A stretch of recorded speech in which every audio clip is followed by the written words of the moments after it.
Hello, everyone. Welcome to Wake Up with Consciousness Cafe. And I am thrilled and honored to speak with Maarten van Opstal about his book, Indomitableness. And Maarten is speaking today with us from Belgium. So hooray for Zoom.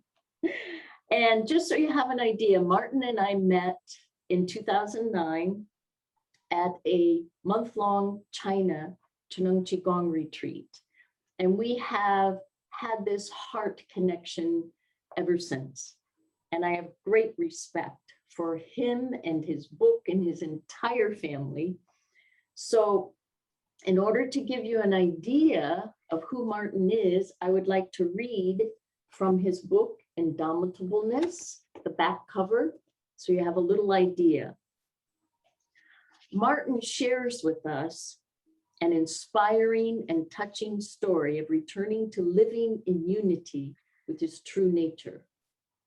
At age 29, he is diagnosed with terminal kidney failure and ends up in the intensive care unit.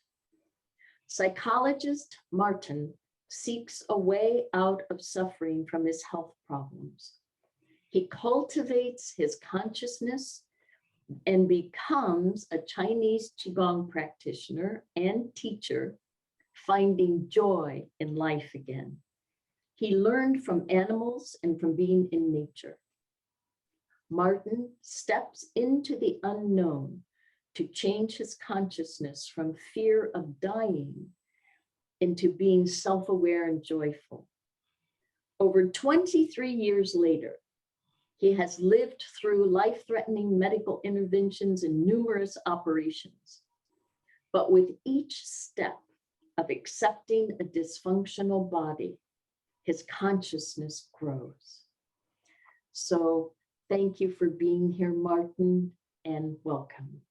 Thank you for inviting me. Now, his book is so good, and there are so many inspirational insights throughout the whole book. I decided that I would pick one part because first and foremost, Maarten's writing from his own life experiences, and it's all interwoven with his dedication to a disciplined spiritual practice and how this influenced and changed his life and still is changing your life at the very moment. So I would like to start on page 122, and I want to show you this book, how I have marked it up, just so you know. Can you see all those? All right, that's how good the book is. This is the quote, a little excerpt from his book.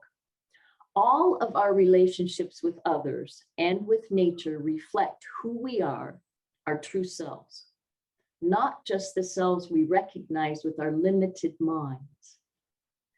Therefore, if we can let go of our identity without knowing why and go beyond our finite mind, we detach from who we are with our senses, feelings, and thoughts. It takes courage to step into this void. Now, many spiritual disciplines talk about the void. So I was wondering, what is the void for you and what does this mean? I think it would help a lot of us have a better understanding and less fear. First, I think from the courage and from being in the void is, first of all, we cannot really say, I'm going into the void. We know as from our mutual Qigong background that we have certain techniques that might or might not make us being one with all, being in the void. But let me first say that my life experiences from a young age, let's say 22, I just give you an example of what is in the book, is when I consciously changed to a different field of study of psychology. And before, at 15, I then the awareness comes. Um, I had something inside that said, "This is not right. I have a disease inside." And only 14 years later, it was, as you said, terminal kidney failure. So at 22, just when I changed from one field of study, economy, to psychology, I already had gone through many moments that on the background, this awareness of knowing there's something going on inside, uh, I fully accepted. And I stepped what I say, I stepped into the void, changed my field of study. It was really my first choice of mind, of heart. And I was fearful before, and I denied my many problems of life, my illness, and the many symptoms that were accompanying this illness. And still, when I got diagnosed at 29 years old, it was still 7 years later. But that point where I stepped into the void, changing to the study, field of study I like, psychology, I realized I have found my field of study for life. I want to study human behavior, feelings, thoughts, everything. And when I did this, I realized I cannot stop disease. I accept everything. So I was not fearful anymore. And that means I start living, feeling the aliveness from the heart. So let me give you a very simple way of defining the void. I think it is feeling, being alive from the heart. That's for me. So it's not something very far. It's not something out in space. It's actually here. It's inside. You talk a lot throughout your book about acceptance. Mhm. Could you elaborate a little more on that? By acceptance, what do you mean? Like accepting what? I mean, accepting your disease process, obviously, that's a big thing, but there's got to be more than that even, right? Yeah. Um, I had no expectations when I wrote this book. I didn't even know where I was going. And maybe that says it all. So when I was writing, I didn't know if I was ever going to publish, if my sentences made any sense to anyone. But um, to start from acceptance means that I later on, this was only later on, but at that time I realized that I just don't know, you know, what is my body doing? What is my mind saying? My psyche saying? What is my existence? What is my perception of life? Uh, all these questions that we all deal with is that we just don't know. We have these shortcomings.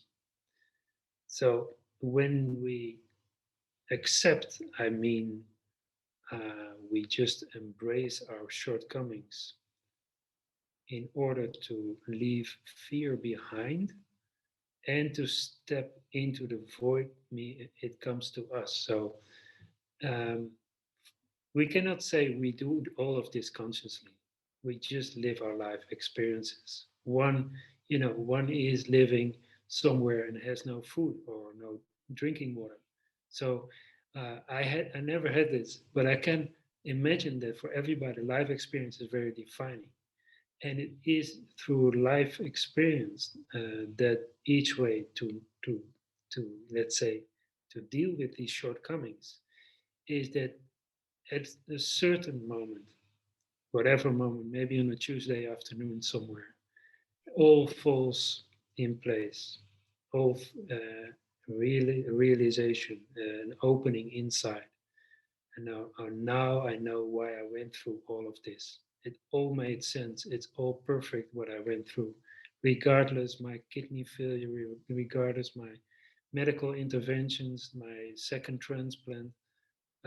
It all made sense at a certain time. And then maybe 3 or 4 times I experienced this being in the void. Only, of course, afterwards to say I was not thinking about anything. I didn't have any pain. I was not thinking about failing kidneys at all. Everything, and at this time I was experiencing the void. And from my book, I also the title Indomitableness in fact means that in any moment there is the void. In any moment there's a moment of being one with it all, uh, heaven and earth invested in this or in somebody else's body means that my body is always, my life is always changing, always evolving. And before we start creating this mind again, from mind, that's why I say identity, from the identity go to a next. And between there is this small moment of the void. There's nothing. And uh, through all my experiences, I have realized that in my humble uh, experience, and I'm still amazed by the fact that I found teachers, I found people around me, but not only wisdom teachers, everything that happens. I found that this moment in between, this void, is always governing and changing everything. For me, I just really never thought about acceptance and shortcomings. And I realized in reading your book, because I need to make it very clear that your book changed me, how I perceive things. And because I know English is not your original language, but you have a wonderful way of putting your words together to simplify very profound and difficult concepts. And it made it so clear to me that part of my own problem, and I think many people in their lives, is just not accepting where you are and being okay with that. And that was so clear throughout your book. And it felt to me that once you are clear with accepting who you are, something just melts away. And that may be perhaps what you're saying. That's part of that void. Just being able to be who you are, where you are at the moment. Is that clear? Is that true? It is true because in all of us is this unique. It's our truth, your truth. It's my truth because this aliveness, alive, being alive, feeling this from the heart.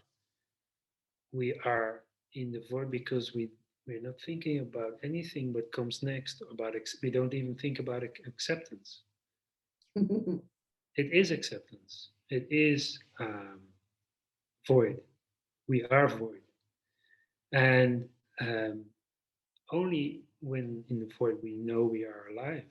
If we are alive, we don't know by saying we are, but in this void, let's say in the moment, let's make it really like a cartoon figure.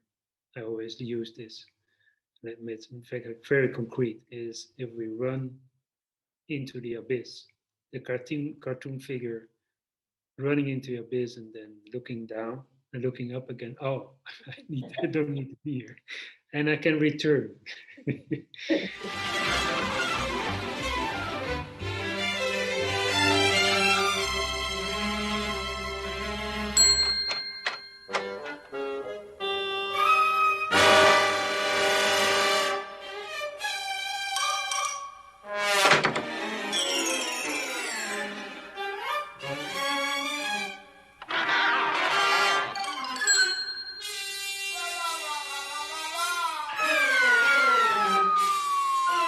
that is the void, you know.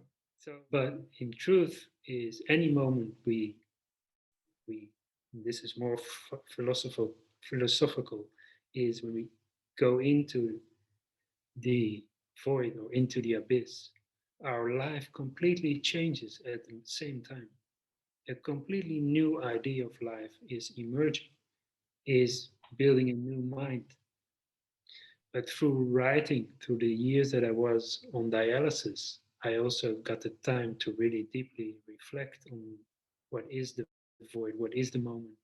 And only when I gave up this thinking, this desire, this motivation, this ego of wanting to uh, change into a healthy person without dialysis, without kidney failure. When I gave up all of this, I stepped into the abyss. I said, okay, come and take me. I'm ready here. I'm even if I'm dying now, I stop everything. No food, no dialysis, nothing. When I and I still, from a rational mind, cannot explain. When this happened to me, I was ready to die, meaning I was ready to live as well. And so that's when my true scare or fear disappeared. It just disappeared. And in this little moment, I happened to be on the beach with Hester in France with our dog, and is where I got a call. You need to come back because we have a donor for you who has a kidney for you. So why all of this come together? We can, we can spend hours talking about it. But the moment before it happened, before it manifested this call and come back, um, I think everything came together somehow. And this is what I call the void. We cannot look for it. We cannot be motivated to search for it. We can do anything in life, but if we are ready, it comes to us. Just hearing you talk is so inspirational to me. And of course, I can't help that, but I know others will feel that as well. So thank you for being who you are and for allowing us to have a taste of that experience, which I completely understand, of being in that void. I thank you from the bottom of my heart. Thank you for doing this. Likewise, Debra, thank you very much for inviting me. And likewise, I feel the heart connection, and we just continue. That's right.